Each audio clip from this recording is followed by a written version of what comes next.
Stage 4 మోకాళ్ల అరుగుదలకి నొప్పి లేకుండా కీళ్ల మార్పిడి ఆపరేషన్ చేయబడును. Doctor Ramesh Gajula, endoscopic spine ortho surgeon and pain physician, పెనిషియా spine pain ortho and sleep centre, Uppal, Hyderabad.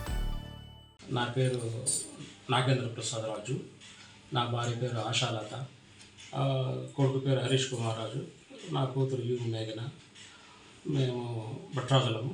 మా సొంతూరు వచ్చేసి ఇక్కడ ధర్మవరానికి ఒక 5-6 కిలోమీటర్ల దూరం రామచెరువు. అయితే అప్పుడు మా పెద్ద దిక్కు మా ఊరుండే, ఆమె చనిపోయిన తర్వాత ఒక 40 years బ్యాక్, అంటే 40 ఏళ్ళ ఎన్నికి పోతే అప్పటి నుంచి మేము ఇక్కడ ధర్మవరంలో ఉన్నాము.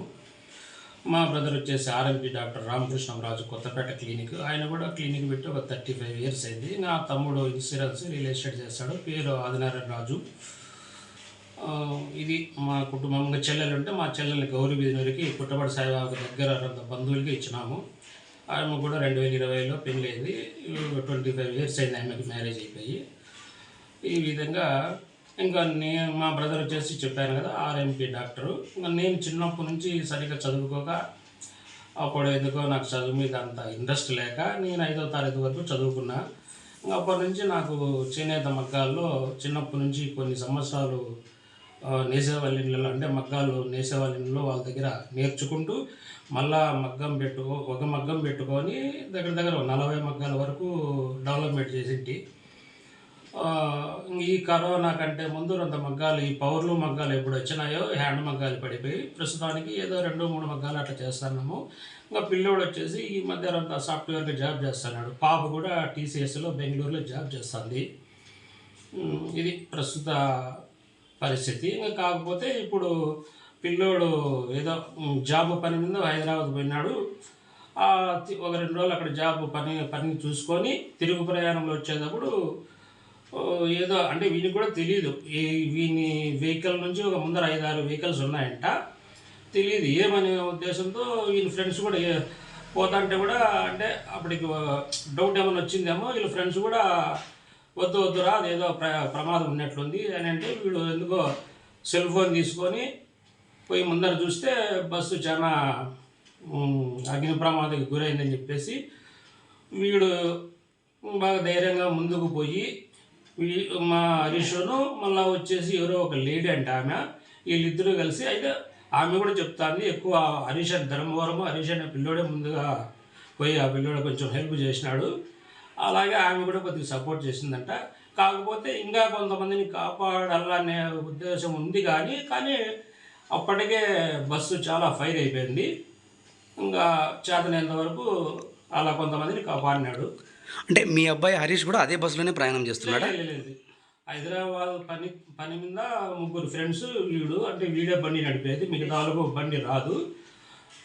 4 వస్తా అంటే ఒక 5-6 వెహికల్స్ మొత్తం అన్ని వెహికల్స్ అన్ని బంద్ అయినాయి, అంటే స్టాప్ అయినాయి.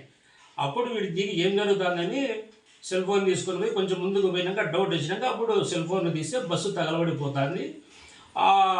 తెలిసిన తర్వాత కొంతమందినన్నా కాపాడాలనే ఉద్దేశంతో వీడు బస్సులో కొంత అద్దాలు పగలు కొట్టేసి కొంతమందిని సేవ్ చేసినాడు అని ఇంటికి వచ్చిన తర్వాత మా అబ్బాయి చెప్తే నాకు తెలిసింది. దానికి మీకు ఎలాంటి అనుభూతి కలుగుతుంది మీ అబ్బాయి అంత ధైర్యం చేసి అంతమందిని కాపాడడం పట్ల? హరీష్ అంటే కొన్ని విషయాల్లో హెల్పింగ్ నేచర్.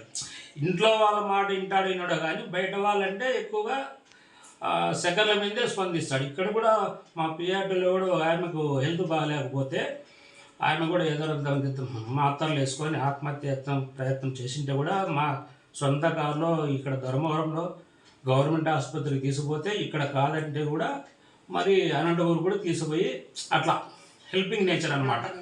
ఏదన్నా కానీ హెల్ప్ చేయలేదు. నా సిద్ధాంతం కూడా అంతే.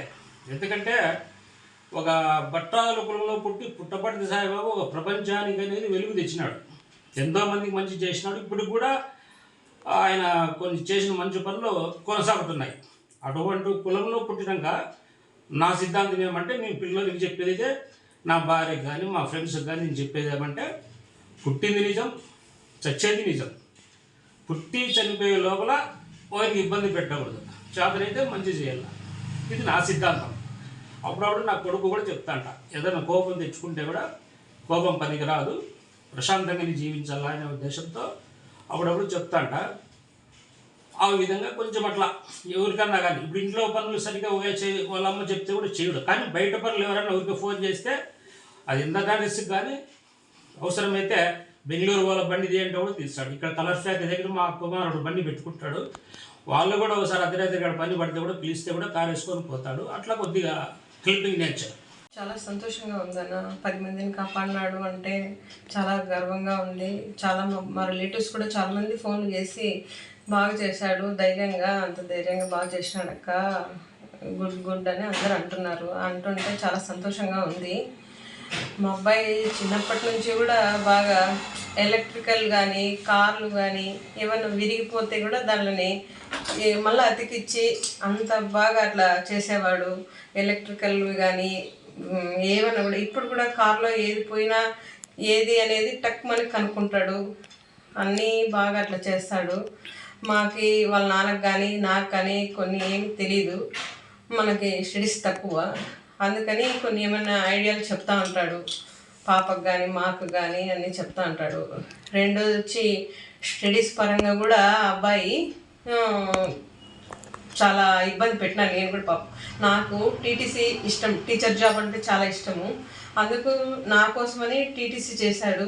తర్వాత ఒక 1 year స్కూల్కి కూడా చెప్పేకి వెళ్ళాడు. మళ్ళీ ఆ తర్వాత ఆ శాలరీ చూసి 3000కి నేను ఎప్పుడైనా ముందుకు నా ఫ్యామిలీని సాకాలంటే ఇబ్బంది పడతానమ్మా, డాడీకి చెప్పి నన్ను బీటెక్ చెప్పిమా అని అంటే మళ్ళా దొడ్బాలాపూర్ జాలప్ప కాలేజ్లో బీటెక్ చదివినాడు, మెకానికల్ చదివాడు.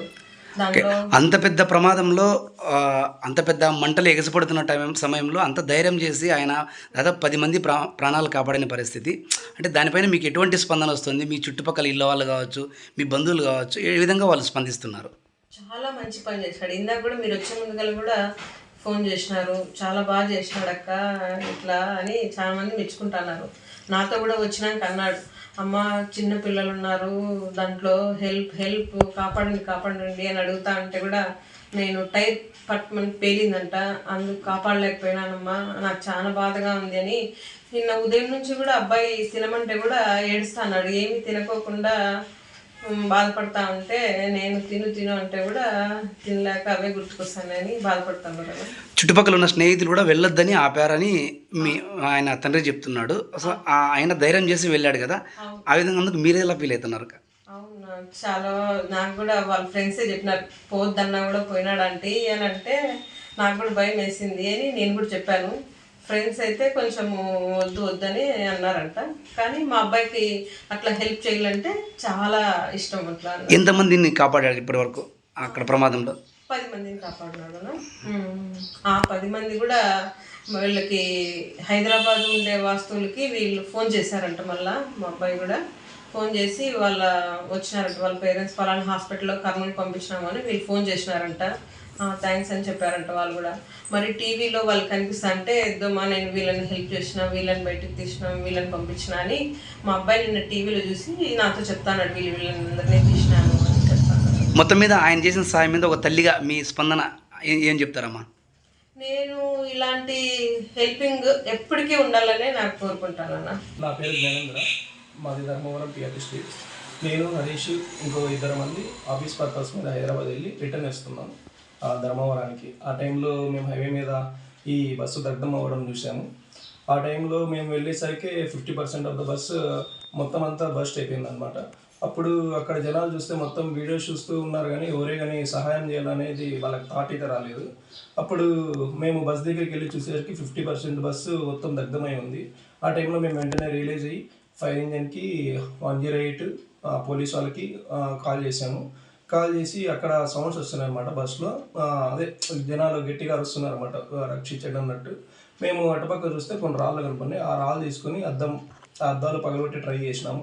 అటుపక్క వాళ్ళు కూడా వాళ్ళు బస్సులో ఉన్న వాళ్ళు కూడా చేత్తో అద్దాలు పగలగొట్టాలా వేరే ఇన్స్ట్రుమెంట్స్ యూజ్ చేసి కొడదామని చూస్తున్నారు. మరి అది ఈజీగా రాలేదు. మేము అద్దాలు పగలగొట్టేసి వాళ్ళు అటుపక్క నుంచి దుంకేశారు అన్నమాట, కిటికీలో నుంచి దుంకగానే మేము వాళ్ళని తీసుకొని మళ్ళీ వాళ్ళని సేఫ్గా బయటికి ఆ బస్ దగ్గర నుంచి పక్కకు పంపించేసి అటుపక్క రోడ్డు చెక్ చేసినాము. ఇంకా అలా ఒక 10 నుంచి 15 మంది వాళ్ళని మేము కాపాడగలిగాము. ఇక కాసేపు మేము వెళ్ళిన ఒక 20 మినిట్స్కి 15 to 20 మినిట్స్కి అంబులెన్స్ వచ్చింది. ఎస్పీ గారు అంతా రెస్పాండ్ అయ్యారు మేము కాల్ చేశాక. పోలీస్ వాళ్ళు కూడా వెంటనే వచ్చేసారు. మాకు ఇంకో అవకాశం ఉండింటే ఇంకొక అట్లీస్ట్ ఇంకో 10 మెంబర్స్ ఉన్న కాపాడే వాళ్ళము. బట్ ఆ టైంకి 50% ఆఫ్ ద బస్ మొత్తం అంతా బస్ట్ అయిపోయింది అనమాట. ఇది ఓకే, అంత మీరు వెళ్ళేపాటికే దాదాపు 50% బస్సు మీకు కాలిపోయింది అంటున్నారు. అప్పటికి మీరు అక్కడికి చేరుకున్నారు, బాగా మంటలు ఎగసిపడుతున్నాయి. ఎందుకు మీరు ఏ విధంగా అంత ధైర్యంగా మీరు ఎలా ముందుకు వెళ్ళగలిగారు? డివైడర్ ఉంటుంది కదా, బస్సు సైడ్కి ఉంది. డివైడర్ నుంచి అటుపక్క రాళ్ళు సైడ్ ట్రై చేసాము అనమాట. దగ్గరికి వెళ్ళేసరికి ఇప్పుడు మనం ఆ ట్యాంకర్ కూడా పేలే అవకాశం ఉంది. ఎందుకంటే మొత్తం దగ్ధమైంది కాబట్టి బస్ టైర్ కానీ అది కూడా పేలే అవకాశం ఉంది. కాబట్టి డివైడర్ మీదకి వెళ్ళేసి అటుపక్క నుంచి రాళ్ళు సైడ్కి ట్రై చేసాము అనమాట. మీరు వెళ్ళేపాటికే పెద్ద ఎత్తున మంటలు వస్తున్నాయి అంటున్నారు. ఓకే, అటువంటి పరిస్థితుల్లో మీరు ఏ విధమైనటువంటి జాగ్రత్తలు తీసుకొని వారిని కాపాడే ప్రయత్నం చేశారు? మేము ఫస్ట్ ఇప్పుడు మంటలు రాగానే మనం చేయాల్సిన ఫస్ట్ పని ఏంటంటే మనం ఫైర్ ఇంజిన్ అయితే కాల్ చేయాలి. అక్కడ ఎవరు కాల్ చేసినట్టు నాకైతే కనపడలేదు. మేము వెంటనే ఫస్ట్ ఫైర్ ఇంజిన్కి అయితే కాల్ చేసాము. తర్వాత 108 కాల్ చేసేసి ఇంకా పోలీస్ మెంబర్స్ కాల్ చేసాము. ఒక 10 మినిట్స్ వదిలాక మొత్తం మీడియా వాళ్ళకు కూడా కాల్ చేసాము. ఎందుకంటే మీడియా వాళ్ళు త్వరగా రెస్పాండ్ అవుతారని ఆలోచించాము. ఇంకా ఒక 15 to 20 మినిట్స్ మొత్తం అంతా రీచ్ అయిపోయారు అక్కడికి. బట్ వాళ్ళు రీచ్ అయ్యే టైంకి వాళ్ళకు కూడా చేతిలో లేకోకుండా ఉన్న అవకాశం. ఎందుకంటే మేము వెళ్ళేదానికి 50% బస్సు మొత్తం బస్ట్ అయింది. వాళ్ళు వచ్చేసరికి ఆల్మోస్ట్ 70% అయింది. మా చేతిలో అయినంత మేము 10 నుంచి 15 మందిని కాపాడే వాళ్ళకి అయితే ట్రై చేసి కాపాడాము. ఇంకా కొంచెం అవకాశం ముందే వచ్చి ఉండింటే మేము ఇంకొక 50% అన్నా కాపాడే వాళ్ళమని మేము అనుకుంటున్నాం. ఓకే, కాలిపోతున్న బస్సుకు మీకు మధ్యలో కొన్ని వాహనాలు ఉన్నాయని మీరే అంటున్నారు.